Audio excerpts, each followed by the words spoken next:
আসিয়া। আহা,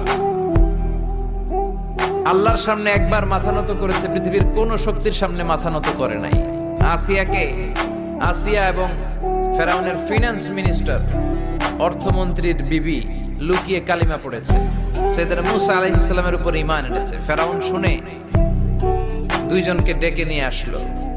অর্থমন্ত্রীর বউয়ের সাথে দুধের বাচ্চা, বলল দুইজন নাকি ঈমান এনেছো লুকিয়ে লুকিয়ে, এক আল্লাহরে ছাড়ো, আমি ফেরাউনরে সেজদা দাও। এরা বলল জীবন যাবে কিন্তু ঈমান যাবে না, জীবন দিব কিন্তু ঈমান দিব। প্রথমে ধরলো অর্থমন্ত্রীর বউকে, তাড়াতাড়ি আমার পায়ে সেজদায় লুটিয়ে পড়ো। সে বলে না, জীবন যাবে ঈমান যাবে না। বলল তাই নাকি, দেখি তোমার ঈমানের কত পাওয়ার। জল্লাদরে বলল কড়াইয়ের ভেতরে আগুন গরম করো, তৈল গরম করো, দুধের বাচ্চাটারে টেনে নিয়ে তেলের মধ্যে ছেড়ে দাও। কল্পনা করতে পারেন?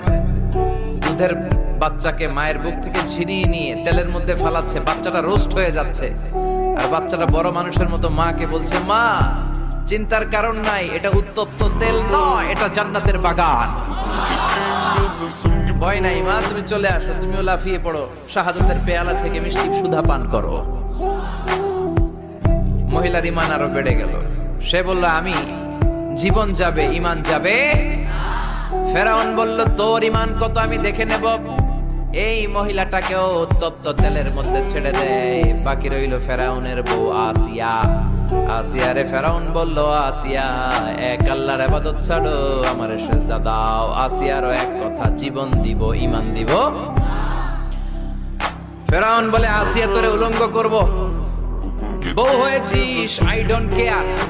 হাজার হাজার মানুষের সামনে নিজের বউকে উলঙ্গ করলো।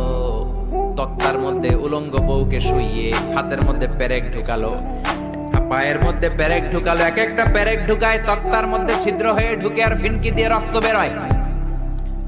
আসিয়া চিৎকার মারে।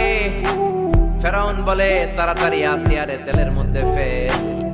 আল্লাহ বললেন জিব্রাইল যা, জান্নাতটা তুলে নিয়ে আসিয়ার চোখের সামনে ধর। আমার আসিয়া জান্নাত দেখে দেখে যেন আমার কাছে আসে।